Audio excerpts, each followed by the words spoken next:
My husband's mom smirked and said, "You'll never measure up to Anna, your husband's ex." I stood up and replied, "Then maybe you should ask her to cover all your bills, because I'm done paying for your lifestyle." She went silent, staring at me. "What money? We've never gotten a single dollar from you," she said. That's when it hit me, something was seriously off. You know that feeling when your entire world shatters in an instant, not with a bang, but with a sneer? That's how it felt when my mother-in-law, Barbara, looked across her birthday cake, her face twisted with pure disgust, and told me I'd never be as good as Anna, Dennis's ex-lover. Anna, she said, had class, beauty, and understood what Dennis needed. But what Barbara didn't know is that I was done pretending. I stood up from that dinner table, my hands surprisingly steady, and dropped a truth bomb that sent tremors through their entire fraudulent scheme. "Then tell Anna to pay all your bills. Because I'm done funding your lifestyle." Barbara's sneer froze, replaced by utter confusion. "What money? We never got a single dollar from you." And in that moment, as the lie hung heavy in the air, I realized something was very, very wrong. To understand how we got here, we have to rewind about 18 months. Back then, I was still clinging to the fairy tale, the belief that marrying into a difficult family meant they'd eventually accept me. My life was structured. Mornings at Hartford Financials, starting at 7 a.m. sharp.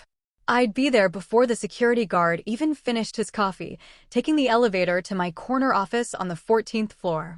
The view was everything I'd worked for, glass towers reflecting the sunrise, the whole city waking up beneath me. I spent my days analyzing portfolios worth more than most people would see in 10 lifetimes, tracking derivatives and catching discrepancies that saved our clients millions. Sarah, my assistant, would bring my green tea in the Tiffany mug Dennis bought me for our anniversary. "The Henderson account has some interesting movement," she'd say, and I'd dive into spreadsheets that told stories of money flowing through channels it shouldn't. The irony still burns. I could spot financial fraud from 1,000 yards away in someone else's life. Dennis would text me around 10, usually something sweet about lunch plans or a reminder about dinner with his parents. He worked as a freelance consultant, business strategies, workflow optimization, those vague, impressive-sounding descriptions that generated wildly unpredictable income. Some months, he'd land a big client, and we'd celebrate at fancy restaurants. Other months, I'd quietly cover our mortgage, his car payment, and the credit cards, never saying a word. We'd been married 3 years, together for 5. He was charming, you know, the kind of guy who made you feel like the only person in the room. Dark eyes that crinkled when he laughed, hands that always found mine in a crowd. I loved how he'd dance with me in our kitchen while dinner cooked, how he'd leave notes in my lunch bag. He made me feel chosen. Every Saturday, we'd make the 40-minute drive to Queens to visit his parents, holding hands, listening to whatever podcast he was obsessed with. But the moment we pulled into their parking lot, something would shift. His hand would slip from mine. His shoulders would tense. By the time we climbed the 3 flights to their rent-controlled apartment, he transformed. Robert, his father, was always genuinely warm. "Janet, you look beautiful as always," he'd say, taking the same $15 Merlot I always brought, the one Barbara never drank. The flowers I'd picked up from the bodega would disappear into a vase, barely acknowledged. Barbara, though, would be holding court in her living room, surrounded by photos of Dennis from every stage of his life, except the recent ones that included me. She'd look up from whatever she was pretending to read and offer that tight smile that never reached her eyes. "Oh, you're here, Dennis. Did you see the article about Anna's promotion? She's doing so well at the nonprofit. Remember how she used to organize those charity galas?" And there it would begin, the Anna show. Anna's new job helping underprivileged youth. Anna's volunteer work at the animal shelter. Anna's magical ability to make Barbara's arthritis pain disappear just by entering the room. This woman had been gone for 4 years, but her ghost sat at every dinner table, hung in the air of every conversation. Anna made the most amazing lasagna. Barbara would sigh over my carefully prepared casserole. She had this special ingredient. Love. Dennis would shift uncomfortably, maybe squeeze my knee under the table, but he never spoke up. Never said, "Mom, Janet's right here." Never mentioned that Anna had cheated on him with his former best friend, which is why they'd broken up. That inconvenient detail had been conveniently erased from family history. The financial situation came up gradually, then all at once. First, it was comments about fixed incomes not keeping up with inflation. Then, specific mentions of medical costs. Barbara's arthritis required injections Medicare only partially covered. Robert's heart medication cost $300 a month after insurance. Their rent had gone up twice in 2 years, and Robert, at 70, had started working part-time at a hardware store to make ends meet. One Thursday evening, I was deep in quarterly reports when Dennis appeared in my home office. He had that look, the one that meant he needed something but didn't want to ask. He sat on the edge of my desk, playing with my stapler. "Mom called today," he said, not meeting my eyes. "Dad's been skipping his medication to make it last longer." I looked up from my screen. "That's dangerous. He needs those pills." "I know." Dennis ran his hand through his hair, a gesture I'd learned meant anxiety. "They're drowning, Janet. Mom's too proud to ask for help, especially from you. But they need it." "How much?" I asked. "Maybe $2,000 a month. Just temporarily, until they figure something out." I studied his face. There was real worry there. These were his parents. And despite Barbara's coldness, Robert had always been kind. "We can do that." "There's one thing," Dennis said, still not meeting my eyes. "Mom doesn't understand online banking. She gets confused by all the technology. And Dad's pride, he can't handle taking money from his son's wife. If I could receive it and pass it along, tell them it's from my consulting work picking up." It made sense at the time. Barbara was 71, always complaining about computers. Robert was old-school Italian, the kind of man who still insisted on paying for dinner even when he could barely afford it. So I agreed. I set up automatic transfers from our joint account to Dennis's personal one, each carefully labeled in my spreadsheet. Barbara's arthritis treatment, Robert's medication, apartment maintenance. $2,000 a month, then $2,500 when the rent increased. Small amounts to someone analyzing million-dollar portfolios, but they added up. So, this was family. This was what you did for family. Even when that family spent every dinner reminding you how inferior you were to a woman who'd been gone for years. 3 months had passed, and the transfers had become as routine as my morning coffee. That March evening, we sat around Barbara's dining table, eating pot roast that was somehow both dry and swimming in grease. The apartment smelled of overcooked vegetables and the lavender air freshener Barbara used to mask the mustiness of old carpet. "I had to skip my injection again this week," Barbara announced, cutting into her meat with dramatic precision. "These treatments are just so expensive. Sometimes I wonder if the pain is worth bankrupting us." My fork stopped halfway to my mouth. The previous Tuesday, $2,400 had left my account, specifically marked for her arthritis treatment. I turned to Dennis, but he was already redirecting the conversation with practiced ease. "Carl got a new motorcycle," he said, gesturing toward his younger brother. "Show Janet the pictures." Carl pulled out his phone, eager to display the chrome and black Harley. He'd somehow acquired it despite being unemployed for 6 months. "Got a great deal from a friend who needed quick cash," he explained, scrolling through photos of himself posing with the bike around Queens. Barbara didn't seem to register the oddity of her broke son buying a motorcycle while she supposedly couldn't afford medical care.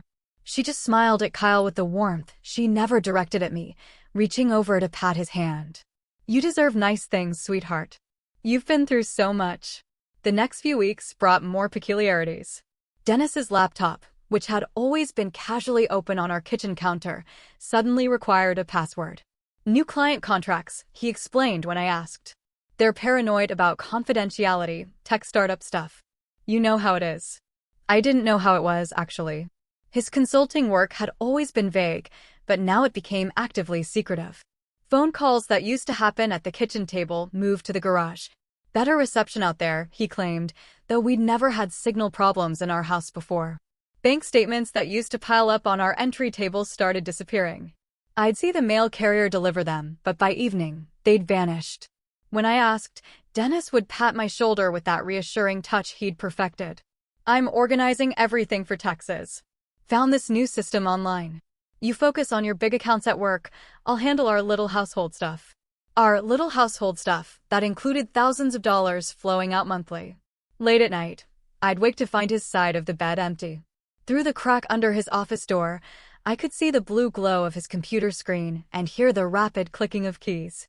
When I'd pad barefoot down the hallway, the typing would stop. By the time I opened the door, he'd be scrolling through sports scores or reading news articles, looking up with that easy smile. Couldn't sleep. Didn't want to wake you with my tossing and turning. One Sunday in April, Robert scared us all. We were finishing Barbara's dry pound cake when he stood to clear plates and swayed dangerously. His face had gone gray, sweat beading on his forehead despite the cool apartment. Dennis jumped up to steady him, guiding him to the couch while Barbara fluttered around, suddenly playing the concerned wife. "I'm fine," Robert insisted, though his hands trembled as he accepted a glass of water. "Just tired. Pulled a double at the store yesterday." "Why are you working so much?" I asked, genuinely confused. By my calculation, we'd sent $8,000 over the past 4 months, enough to cover their rent and his medications with money left over. "Bills don't pay themselves," Robert said quietly, not meeting my eyes. Dennis's hand found my knee under the coffee table, squeezing firmly. Not affectionately. A warning. When I looked at him, his expression was carefully neutral, but something in his eyes told me to drop it. The drive home that night was silent, except for the rain hitting the windshield. I watched the wipers sweep back and forth, trying to make sense of what I'd witnessed. Finally, I couldn't hold it in. "Where's the money going, Dennis?" "What money?" His knuckles whitened on the steering wheel. "The money for your dad's medication, for your mom's treatments. $8,000 in 4 months, and your father's working himself into the ground. There are other expenses," he said, his voice tight. "Things you don't know about. Old debts, medical bills from before. It's complicated. Just trust me, okay? I'm handling it." Trust. Such a small word carrying so much weight. The breaking point came during Melissa's book club. Dennis's sister had insisted on hosting at our house, claiming our living room had better natural light. 7 women descended on a Tuesday evening, armed with wine bottles and opinions about a memoir none of them had actually finished. By the 3rd bottle of Pinot Grigio, Melissa had shifted from literary criticism to family gossip. Her voice carried into the kitchen where I was refilling the cheese platter. "Dennis has been so good to Anna lately," she gushed to her friend Carol. "You know she's been struggling since her boutique went under. But family helps family, right? Even exes. It's what makes the Whitmores special." My hands stilled on the brie knife. Carol made appropriate sympathetic noises. "How long were they together again?" 6 years. Can you believe it? Everyone thought they'd get married. Barbara still has the wedding magazines she collected for them. But timing, you know. Anna needed to find herself and Dennis needed to, well, he found Janet. The way she said my name, like I was a consolation prize Dennis had settled for, stung. I walked back into the living room carrying the cheese plate, my face carefully arranged in hostess neutrality. "Anna's having a hard time?" I asked casually, setting the plate on the coffee table. Melissa's eyes widened, suddenly realizing I'd been listening. The wine had made her careless. "Oh, just normal stuff. Starting over is hard." Dennis mentioned no, I heard somewhere that she's doing better now. Dennis mentioned no, maybe. I don't really remember where I heard it. She was backpedaling frantically now, shooting looks at the other women for help. Probably Facebook. You know how news travels. That night, I lay in bed listening to Dennis's breath beside me. His sleep was peaceful, untroubled.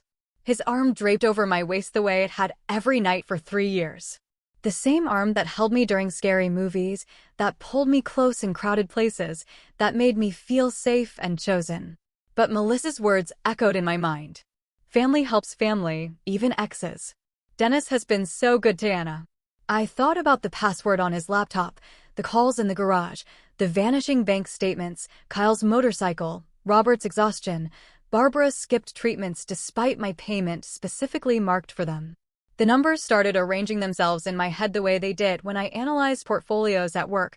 Money in, money out, patterns and discrepancies. $8,000 over 4 months, but no visible improvement in his parents' situation. Dennis's vague explanations. Barbara's continued complaints. And now Anna's name surfacing like a body that wouldn't stay buried. I turned to study Dennis's face in the darkness. He looked younger, asleep, almost innocent. The worry lines that creased his forehead during the day smoothed out at night. This was the man I'd married, who'd promised to love and cherish me, who'd stood at the altar and said I was his future. But futures, I was learning, could be built on very shaky foundations. Sleep became impossible after Melissa's wine-fueled revelation. I spent the rest of that week moving through my days like a ghost, analyzing portfolios at work while my mind churned through possibilities. Dennis noticed nothing, still kissing me goodbye each morning, still texting me heart emojis at lunch, still curling around me at night like everything was normal. Thursday morning, he left for what he called an early client meeting. I watched from our bedroom window as his car disappeared around the corner, then stood there for another 5 minutes to make sure he wouldn't circle back for something forgotten. The house felt different when I was alone with my suspicions. Every corner seemed to hold secrets. Every drawer might contain evidence. His laptop sat on his desk in the home office, closed, but not locked away. Dennis had grown comfortable in his deception, careless with his tools. I opened it and faced the password screen, my fingers hovering over the keys. Our anniversary date? Nothing. His birthday? Nothing. I tried variations of our street address, his mother's maiden name, even Barbara 1952 in desperation. Then, almost as a bitter joke, I typed Anna 2020. The screen unlocked. My chest tightened as his desktop appeared, cluttered with folders and files I'd never seen. His email was already open in a browser tab, logged in and waiting. The most recent thread was from Barbara, sent just 3 hours ago. Janet seemed suspicious at dinner. Keep her calm until my birthday. After that, we can reassess the arrangement. My hands trembled as I scrolled through their correspondence. Dozens of emails dating back 18 months, creating a timeline of deception. Barbara coaching Dennis on what to say when asking for money. Tell her it's for my arthritis. She won't question medical needs. Call joking about his investment portfolio, funded by his brother's brilliant long-term strategy. But the document that stopped my heart was a Google spreadsheet titled, Operation Keep Anna Afloat. The columns were meticulously organized. Date, amount received from J, actual distribution, cover story told. My name appeared like a punchline throughout. J believed medication story. J didn't question roof repair. J, too busy with work to notice. I photographed the screen with my phone, then remembered Dennis could check browser history. No, I needed to be smarter. I forwarded everything to my private email account, the one I used for online shopping that Dennis didn't know about. 23 emails, 14 attachments, one devastating spreadsheet that detailed exactly how my money had been divided. Of the $42,000 I'd sent over 18 months, only $15,000 had actually gone to Barbara and Robert. The spreadsheet showed it clearly, occasional payments for legitimate expenses, just enough to maintain the cover story. Anna had received $12,000, marked as Boutique Recovery Fund, and temporary support during transition. Kyle's $8,000 was labeled Investment Opportunities, with notes about cryptocurrency losses and sports betting debts. The remaining $7,000 was marked Administrative Costs, Dennis's fee for managing the con. I sat back in his chair, my professional pride wounded almost as much as my heart. I caught fraud for a living. I'd saved clients millions by spotting discrepancies others missed. Yet in my own home, I'd been blind to a conspiracy that involved my husband's entire family. The shower was still running upstairs. Dennis took long showers, one of those habits I'd once found endearing. 20 minutes minimum, sometimes 30 if he was thinking through problems. I had time to dig deeper. His sent folder revealed messages to Anna. Not love letters. Something worse. Business-like updates on her financial support. This month's payment will be delayed. Janet's getting suspicious. Need to be careful. Anna's replies, grateful and oblivious. Thank Dennis. Tell your trust fund manager, I appreciate the help during this tough time. Trust fund manager. They told Anna the money came from Dennis's fictional trust fund. I printed everything. The printer whirring like my racing thoughts. Bank statements from our joint account showing every transfer. Screenshots of the Google Doc, the email threads. By the time the shower stopped, I had 40 pages of evidence tucked in my work bag. I closed the laptop, my heart pounding as I heard Dennis's footsteps overhead. By the time he came downstairs, hair still damp, I was at the kitchen table with my coffee and the morning news on my tablet, looking like any other Thursday morning. Beautiful, he said, kissing the top of my head. Sleep well. Like a baby, I lied, not looking up from my screen. The rest of the morning was agony. Dennis hummed while making his breakfast, complained about traffic reports, kissed me goodbye with the same lips that had been lying to me for 18 months. After his car pulled away, I called in sick to work, the first time in 3 years. I sat in my car in our driveway, windows down despite the April chill, spreading the printed pages across my passenger seat. With a yellow highlighter, I marked every lie, every diverted payment, every false emergency that had separated me from my money. The roof repair Barbara claimed cost $3,000? No contractor records, no permits filed with the city. Robert's emergency cardiac medication? The pharmacy had no record of the prescription. The apartment maintenance Dennis said was urgent? Their building hadn't had any work done in 2 years, according to public records I pulled up on my phone. My phone buzzed. Dennis checking in like the devoted husband he pretended to be. Hope you're feeling better, babe. Love you. I stared at those 2 words that had once meant everything. Now they felt like part of the con. Emotional manipulation to keep me docile and generous. I texted back a simple thanks, then blocked his number temporarily so I could think without interruption. Lisa answered on the second ring. My college roommate had become a paralegal specializing in financial crimes, a coincidence that now felt like fate. Janet, how are you? It's been too long. I need your help, I said, my voice cracking for the first time all morning. I think my husband and his family have been stealing from me. Oh, honey, come over right now. Lisa's apartment was a 20-minute drive that I made in 15. She answered the door in sweats, her laptop already open on her coffee table. I handed her my folder of evidence and watched her expression shift from concern to shock to professional anger as she read. Janet, this isn't just theft. This is wire fraud. Conspiracy to commit fraud. When you cross state lines with electronic transfers based on false pretenses, it becomes federal. Federal. The kind where people go to prison. Your husband could get 5 years. Barbara and Kyle could be charged as co-conspirators. She pulled up legal databases on her laptop, showing me similar cases. You have everything documented. This is a prosecutor's dream case. We spent 3 hours building a comprehensive file.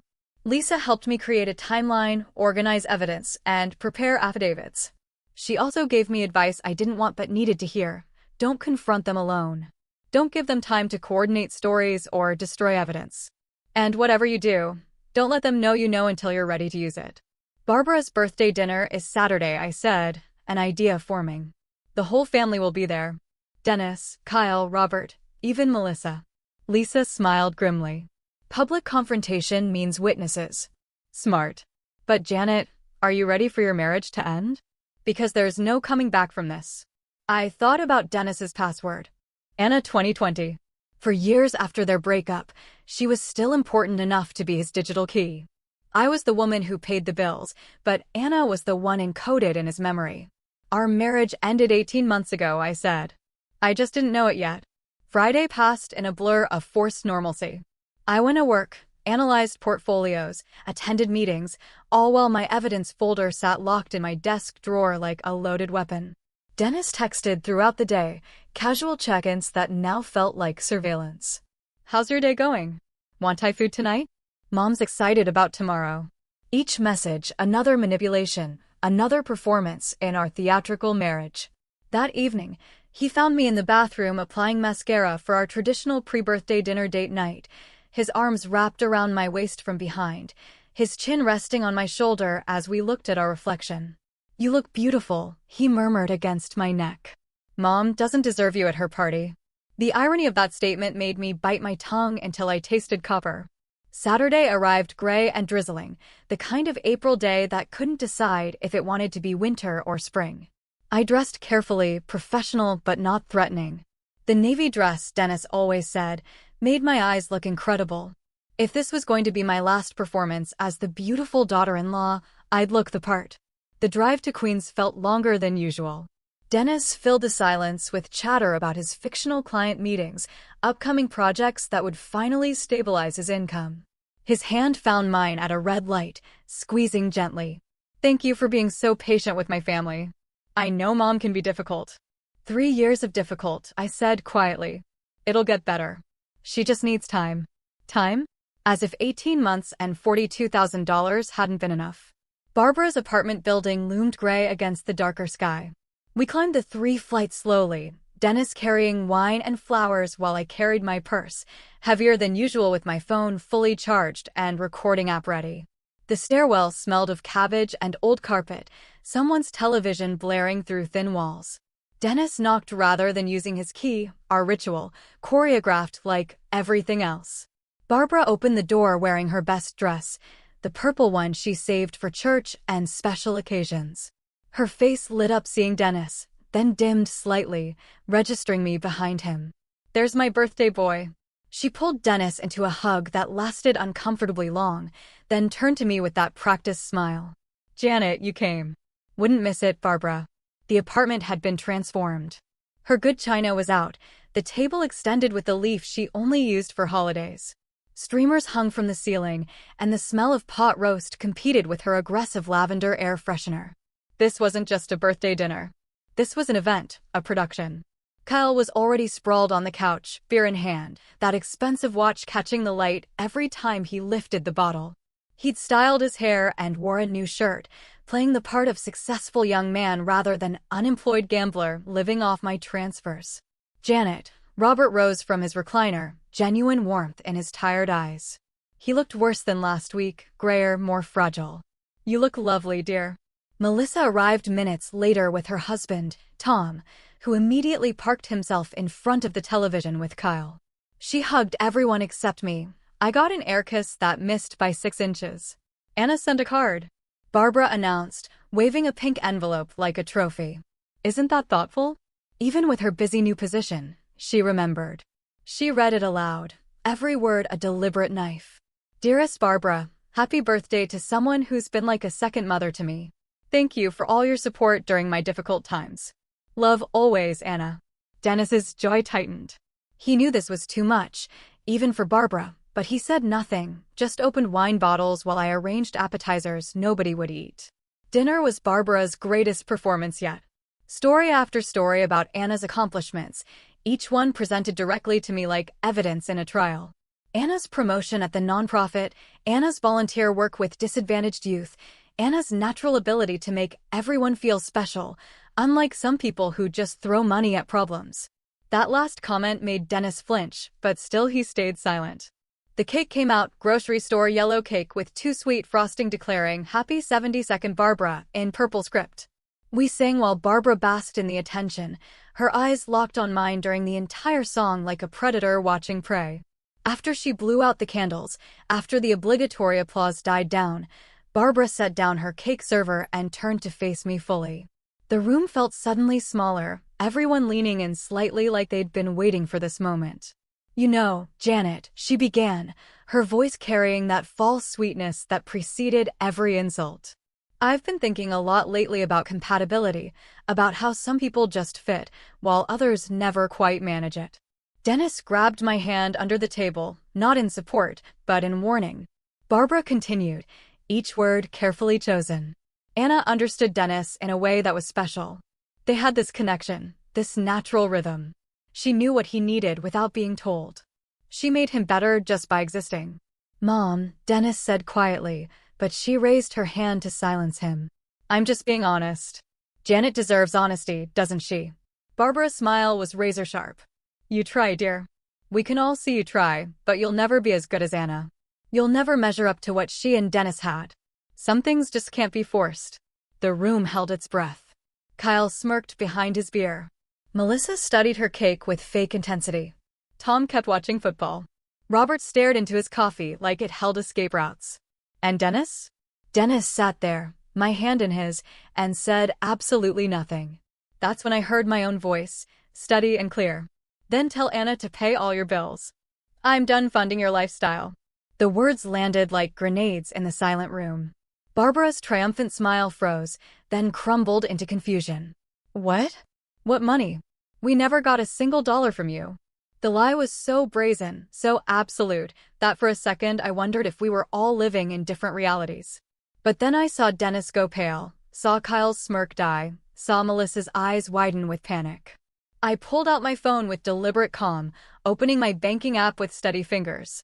Should we review the transfers, Barbara, or would you prefer to maintain this fiction that you've never received money from me? I don't know what you're talking about, Barbara stammered, but her voice had lost its edge. January 2023, I began, my voice carrying the same professional tone I used presenting to clients. $2,400 for Barbara's arthritis treatment. February 2023, $2,300 for apartment repairs. March 2023, $2,500 for Robert's medication. Each month fell into the silence like stones into water. April, May, June. The numbers adding up while faces around the table transformed. Barbara's confusion shifted to something else, something like fear. Kyle set down his beer with a shaking hand. Melissa pressed herself back in her chair as if trying to disappear. July 2023, $3,000 for emergency roof repair. August, September, October. Should I continue? 18 months of transfers, Barbara. $42,000 total. All carefully documented. All sent to Dennis. For your supposed medical expenses. Robert's coffee cup rattled against the saucer as he set it down. His voice, when it came, was barely above a whisper, but carried the weight of mountains. Dennis, did you give us Janet's money? The question hung in the air between father and son like a blade waiting to drop. Dennis's mouth opened and closed, searching for words that might soften what was coming. His face had gone the color of old paper, and his hand released mine to grip the edge of the table. It's complicated, he finally managed, the words barely audible. Uncomplicated, I said, my voice steady as granite. Dennis looked around the table like he was searching for allies, but found only waiting faces. Even Barbara seemed to hold her breath, whether from fear or anticipation, I couldn't tell. Anna reached out to me 6 months after you and I got married, he began, his words tumbling out in a rush. Her boutique was failing. She'd invested everything, her savings, loans from friends, maxed out credit cards. She was going to lose her apartment. So, you gave her my money, I stated, not asking. It wasn't supposed to be like this. Dennis's voice cracked, revealing the boy beneath the man. Mom said, she thought, we all believed Anna just needed time to get back on her feet. That she and I were meant to be together, and you were. I was what, Dennis? He couldn't meet my eyes. Convenient. Stable. Someone who could help during the transition. Transition. There it was, the word that reduced our entire marriage to a temporary arrangement, a bridge between Dennis's past and his supposedly inevitable future with Anna. You knew. I turned to Barbara, whose face had transformed into something I'd never seen before. Not the sneering superiority I was used to, but something harder, more calculating. You orchestrated this whole thing. Barbara straightened in her chair, and when she spoke, her voice had lost all pretense of sweetness. Anna and Dennis belonged together. Anyone could see that.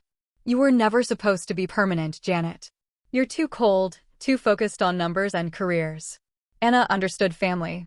She understood what Dennis needed. What he needed was my money, I countered. Apparently, your money was the least you could contribute, Barbara shot back, her mask completely gone now. I taught Dennis exactly how to approach you, when to ask, how much to request, what stories would work. Every month, we'd review what worked and what didn't. Janet responded well to Dad's health issues. I'd tell him, use that angle more. Tom had muted the television. Even the neighbor's TV seemed quieter, as if the entire building was listening to Barbara's confession. You coached your son to defraud his wife. Robert's voice was barely recognizable, thick with something between rage and grief. I coached him to secure his future, Barbara corrected, lifting her chin with astounding pride. Anna is his soulmate. Janet was just a stepping stone, a well-paid stepping stone who could fund Anna's recovery and their eventual reunion. Mom, stop, Dennis pleaded, but Barbara was beyond stopping. 3 years we've been planning this. 3 years of enduring your presence at my table, pretending you belonged here, every dinner, every holiday, watching you sit in the chair that should have been Anna's. But we knew it was temporary. Once Anna was stable, once her business debts were paid, Dennis could divorce you and be with the woman he actually loves. Each word was a calculated blow, delivered with the precision of someone who'd been rehearsing this speech in her mind for months. The strange thing was, instead of feeling destroyed, I felt oddly liberated. The mask was off. The pretense was over. This was the real Barbara, the real family I'd married into. Robert's chair scraped against the floor as he stood, his whole body shaking. You let me work double shifts. You let me skip my heart medication. You watched me nearly collapse from exhaustion. All while you were stealing from Janet to give to that woman. We weren't stealing, Dennis protested weakly. It's marital assets, community property. I had a right to. To what? To commit fraud? To document false expenses? I pulled out my phone again, scrolling to the Google Doc screenshot. Should I read from your own records, Dennis? March 15th, told Jay the roof was leaking, actually for Anna's rent. April 2nd, Dad's medication story worked perfectly. Jay didn't question the amount. Kyle, who'd been silent until now, suddenly knocked over his beer bottle trying to stand. The liquid spread across Barbara's good tablecloth, but nobody moved to clean it. This is insane, he muttered, his eyes starting toward the door. I didn't. I thought the money was from Dennis's consulting. Mom said he was doing really well. Doing well? I laughed, but there was no humor in it. Your brother hasn't had a legitimate client in 8 months. That watch you're wearing, that motorcycle, paid for with money I sent for your father's heart medication. Kyle's hand went automatically to the watch, a Rolex that gleamed under the dining room light. Mom said Dennis gave me an investment opportunity. Cryptocurrency. I was going to pay it back when it went up. $8,000, Kyle. You took $8,000 that was supposed to keep your father healthy. I didn't know. Kyle's voice pitched high with panic. Mom handled everything.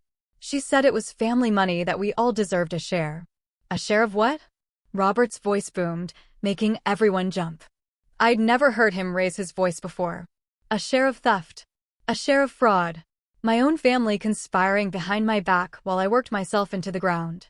You were never supposed to work those extra shifts, Barbara said, her tone shifting to irritation, as if Robert was ruining her carefully laid plans. If you just accepted that we needed help. This isn't help. This is theft. Grand larceny, wire fraud. Robert's face had gone from gray to red, veins standing out on his neck.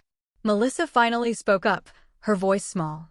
I didn't know about the money, but I knew about Anna. Dennis has been meeting her for coffee every week. Sometimes dinner. I thought Janet knew. Another piece clicked into place. All those client meetings, those networking events, those late nights at the office. How many were actually spent with Anna? Every week. I asked Dennis directly. He nodded miserably. We needed to coordinate the payments. Make sure her creditors were being paid in the right order. It was business. Business? I repeated. Is that what you call it when you password protect your laptop with her name and the year you met? Dennis's head snapped up. You went through my computer. Anna. 2020. Really, Dennis? Not even creative enough to use something that wasn't about her. Barbara stood up, trying to regain control of her narrative. None of this matters. Anna and Dennis will be together eventually. You can't stop destiny, Janet. You were always just convenient. Yes, Barbara. You've made that crystal clear. The convenient fool who funded your son's ex-girlfriend's lifestyle while you all laughed behind my back. We never laughed, Dennis said quietly. No? Then what do you call the family group chat I was never added to? The one where you all discussed how to manage Janet, how to keep me comfortable but controlled. Dennis's silence was all the confession I needed. I reached into my purse and pulled out the folder Lisa had helped me prepare. Thick with evidence, tabbed with colored sticky notes, professional as any case file I'd presented at Hartford Financial. You want to know what this is? I set it on Barbara's birthday cake, right in the frosting. This is 18 months of wire fraud, documented and verified. Barbara reached for the folder, but I placed my hand on top of it. Not yet. First, you're going to listen. I opened to the first tab, holding up the printed emails for everyone to see. Email from Barbara to Dennis, February 12th. Tell Janet the roof is leaking. She won't verify with the landlord. Email from Dennis to Kyle, March 3rd. Mom says you need $8,000. Janet thinks it's for Dad's medication, so act accordingly if she asks. You had no right to read private emails, Barbara started, but her voice had lost its power. Actually, I had every right to read emails discussing how to steal my money. I flipped to the next section. Bank statements showing every transfer, $42. 000 total. Each one annotated with what I was told versus where the money actually went. My attorney, yes, Barbara, I have an attorney, calls this documentary evidence of conspiracy to commit wire fraud. Attorney? Dennis's voice cracked. Lisa Brennan, specializing in financial crimes.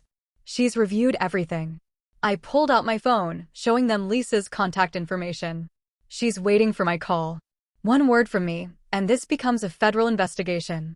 The room had gone so quiet, I could hear the refrigerator humming in the kitchen, the neighbor's television playing a game show through the walls. Someone's footsteps in the apartment above. Federal. Kyle whispered, his face draining of color. When you use electronic transfers across state lines based on fraudulent pretenses, it becomes a federal crime. Dennis could get 5 years in prison. Barbara and Kyle, as co-conspirators, could face 3 years each. Prison. Kyle's expensive watch caught the light as his hands trembled. But I didn't, Mom said.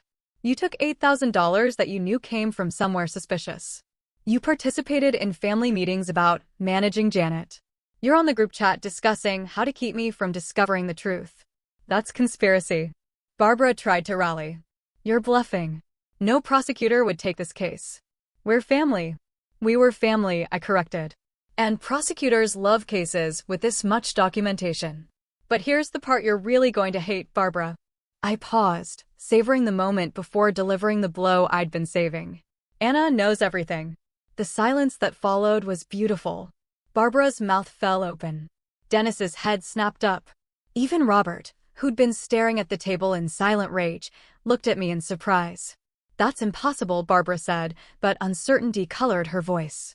2 days ago, I contacted Anna, sent her screenshots of the Google Doc, the emails, everything showing where Dennis's mysterious trust fund money actually came from. Would you like to hear her response? I pulled up the email on my phone, reading Anna's words aloud. Janet, I'm absolutely horrified.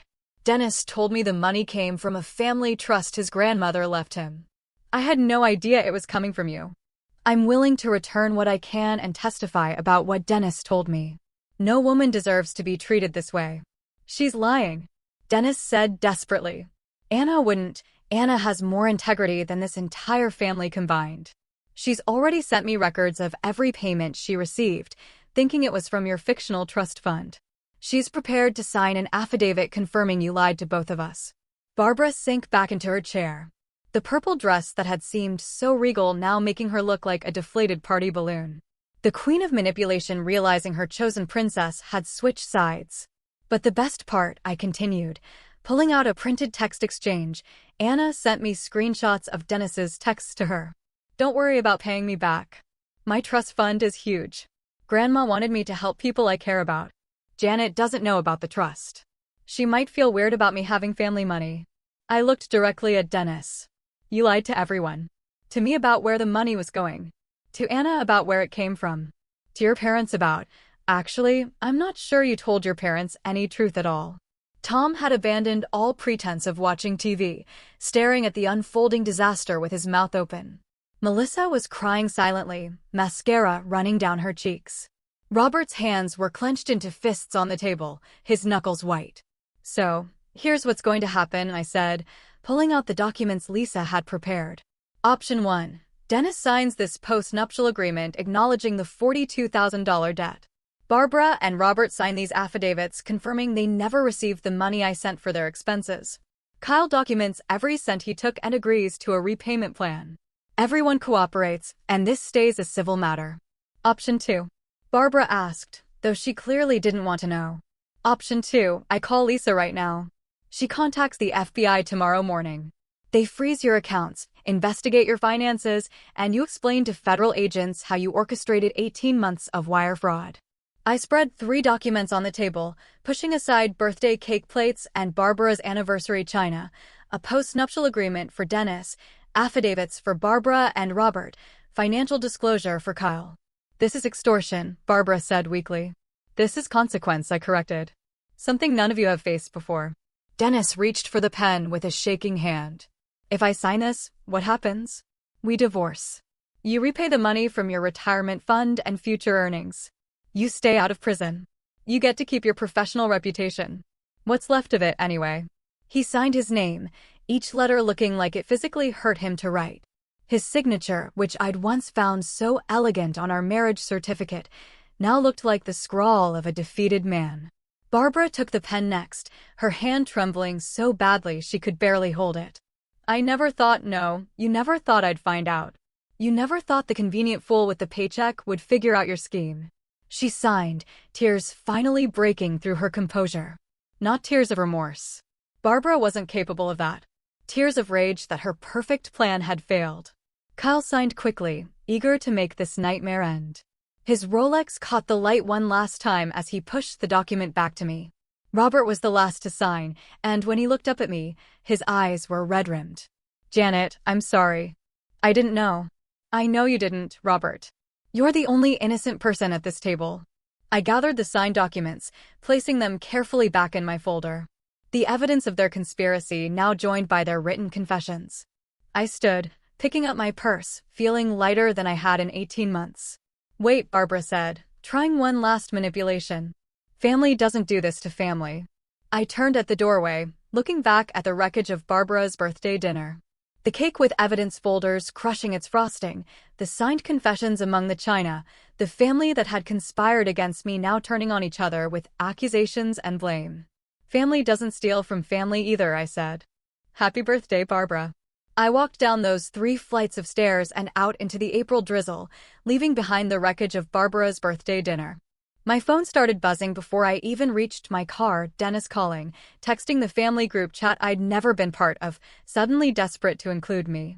I turned the phone off completely and sat in my car, rain pattering against the windshield, feeling something between exhaustion and exhilaration.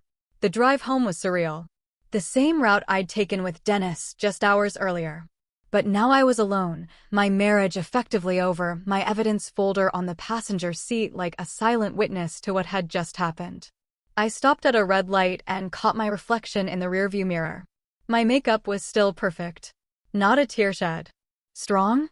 Or numb? I couldn't tell. Lisa was waiting at my house when I arrived, sitting on my porch with a bottle of wine and 2 glasses. I figured you'd need this, she said, standing to hug me. How did it go? They all signed. I held up the folder. Every last one of them. We sat in my kitchen, soon to be only my kitchen, while I recounted every detail. Lisa took notes, already planning the next legal steps. File for divorce Monday morning, she advised. Strike while they're still scared. Dennis showed up at midnight, using his key one last time. I was still awake, expecting this. He found me in the living room with Lisa, who'd stayed for protection and witness purposes. Janet, please, we need to talk, he begged, his face puffy from crying. Talk to my attorney, Lisa said coolly. And leave your key on the table. This is my house, too, he protested. Not after Monday, I said. You signed a post-nuptial agreement acknowledging debt and fraud. No judge will let you stay here. He stood there in our doorway, my doorway, looking like a stranger. Had he always been this small, this pathetic? Or had I just been too in love to see it? I loved you, he said quietly. You loved my paycheck, I corrected. There's a difference. Monday morning, Lisa filed the divorce papers while I went to work. Sarah, my assistant, took one look at my face and brought me extra strong tea without asking questions. By noon, the news had somehow spread through the office. Not the details, just that I was divorcing Dennis. My boss, Margaret, called me into her office. I heard about your situation, she said carefully. Do you need time off? No, I need to work. I need normal. She studied me for a moment. There's a senior partner position opening next month. I wasn't going to mention it yet, but given everything, maybe focusing on your career would be good for you. Dennis was served at his parents' apartment that afternoon. He called me 17 times before I blocked his number. Then Barbara started calling from her landline, leaving voicemails that progressed from pleading to threatening to sobbing. I saved them all. More evidence, just in case. By Thursday, Dennis had liquidated his retirement fund. $30,000 appeared in my account with a memo, partial payment per agreement. The remaining $12,000 would come in monthly installments of $500, though I doubted I'd ever see all of it. Carl texted me that weekend. Lost my job because of you. You never had a job, I replied, then blocked him too. The real surprise came 3 weeks later. Anna called, her voice tentative. Janet, I know this is weird, but I was wondering if we could meet. I have some things to tell you. We met at a coffee shop downtown. Both of us awkward until Anna said, so, we both married into the Whitmore dysfunction, and we burst out laughing. Technically, I never married in, she corrected herself. Thank God. Anna showed me years of emails from Dennis, dating back to their relationship and continuing through my marriage. The recent ones about his trust fund were just the latest in a long pattern of lies. He'd been lying to her throughout their relationship, too, about his job prospects, his family's financial situation, even about why they broke up. Barbara told me you cheated on him, I said. Anna nearly spit out her coffee. What? He cheated on me with my roommate. Barbara knew. She helped him cover it up. We sat there for 3 hours, comparing notes on Dennis's lies, realizing how deeply we'd both been manipulated. When we finally stood to leave, Anna said, we should do this monthly, like survivors group therapy. Our first official dinner was at an Italian place where we toasted with expensive wine I could finally afford since I wasn't funding Dennis's family anymore. To Barbara's matchmaking skills, Anna said, raising her glass. She wanted Dennis to end up with me so badly she forgot to ask if I wanted him back. What did you tell him when he reached out after the birthday disaster? I asked. I told him I was testifying in your civil suit and to lose my number. The civil suit was Lisa's idea. Since they'd all admitted to the fraud in writing, we could sue for damages beyond just the stolen money, emotional distress, financial manipulation, conspiracy to defraud. Lisa was busy building her case. Dennis's consulting business, already struggling, completely collapsed when word got out about the fraud. Apparently, clients don't trust financial consultants who steal from their spouses. He moved back in with Barbara and Robert, sleeping in his childhood bedroom at 34, surrounded by high school trophies and memories of when he had potential. Barbara, according to Melissa, who still texted me occasionally, had become unbearable to live with. Without my money cushioning their lifestyle, she had to face the reality of their situation, a fixed income that barely covered rent, no savings, and a son who couldn't support himself, let alone them. Robert was the only one who showed genuine remorse. 2 months after the birthday disaster, he sent me a letter, handwritten, formal, the way his generation communicated important things. Dear Janet, it read. I've spent weeks trying to find the right words. There aren't any. What my family did to you is unforgivable. You deserved better from all of us, especially from me. I should have protected you. Instead, I benefited from their crimes while remaining willfully ignorant. I'm deeply sorry. I helped Robert apply for Medicare assistance programs, sending him information about prescription coverage he qualified for but didn't know existed. He never asked, I just did it. Not for Dennis or Barbara, but for Robert, who'd been as much a victim as I had been. His Christmas card arrived in December. Just a simple store-bought card with one line written inside, you deserved better from all of us. No request for forgiveness, no manipulation, just acknowledgement. I kept Robert's Christmas card on my refrigerator with a magnet shaped like a sunflower. The only reminder I allowed myself of the Whitmore family. January arrived with snow and silence, the kind of peace that comes after surviving a hurricane. My new routine was simple: work, therapy, and learning to be alone without feeling lonely. Dr. Morrison's office became my Wednesday sanctuary.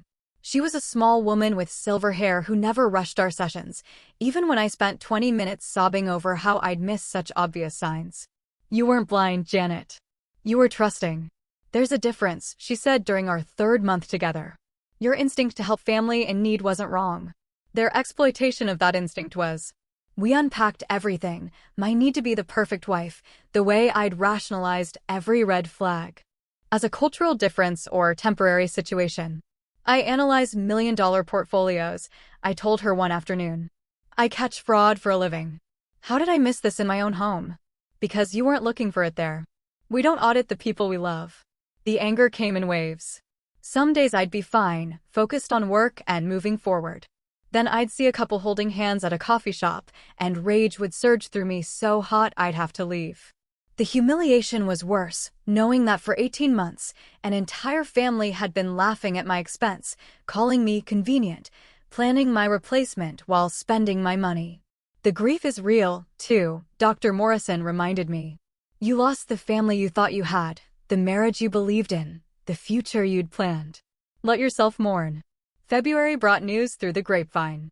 Melissa still texted occasionally, unable to resist sharing family drama. Barbara's arthritis had flared severely. Without consistent treatment, she could barely open jars, struggled with stairs. The bitter part of me felt vindicated. The human part remembered that I would have gladly paid for her medication if they'd just been honest. Kyle had found work at an Amazon warehouse, night shifts that paid $15 an hour. He'd sold the motorcycle, pawned the watch, moved into a studio apartment that Melissa described as depressing.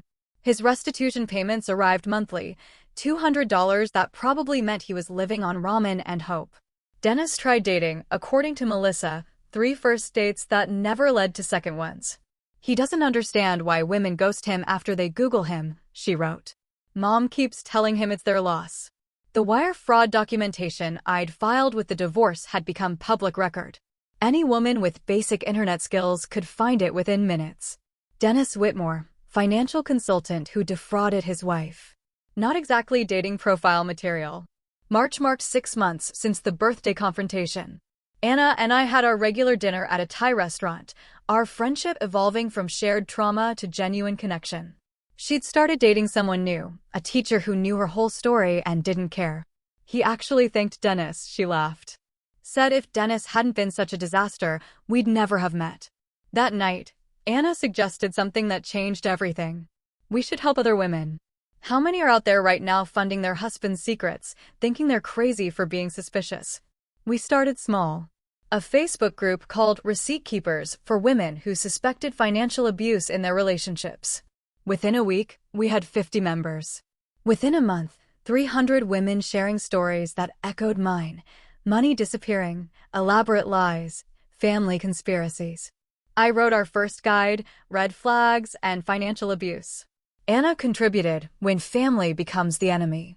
We fielded questions, reviewed bank statements, helped women document their suspicions.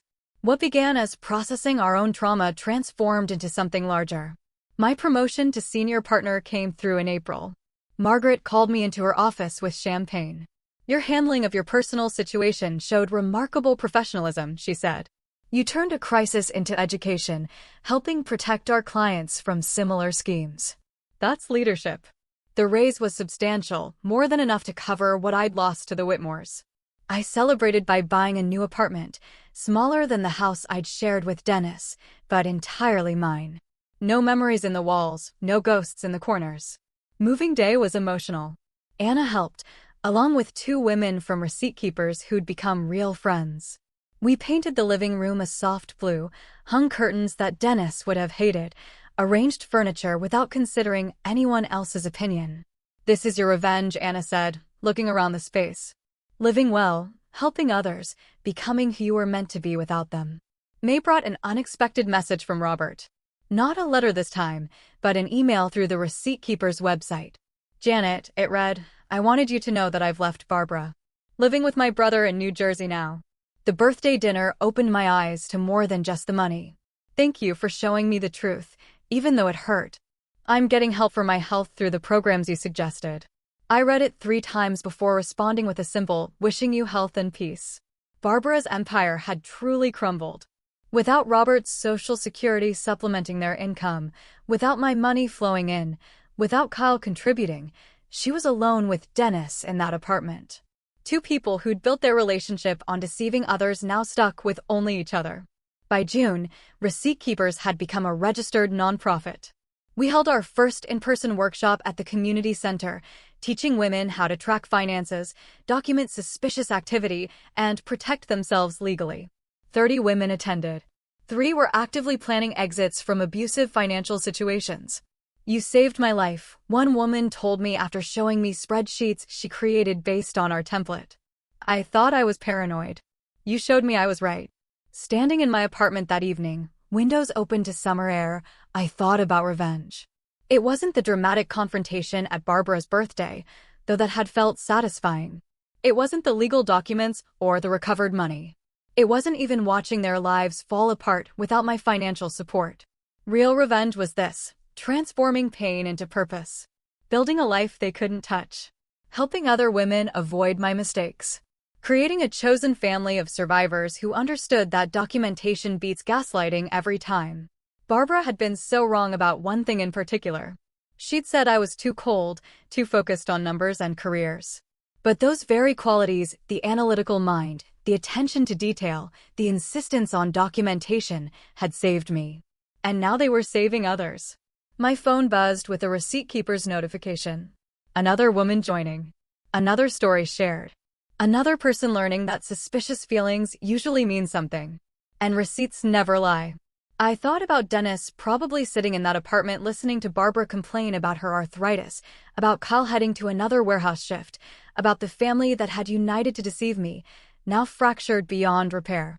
Then I closed the notification and made dinner in my kitchen, in my apartment, in my new life. Barbara was right about one thing. I'd never be as good as Anna. I was better. I was free.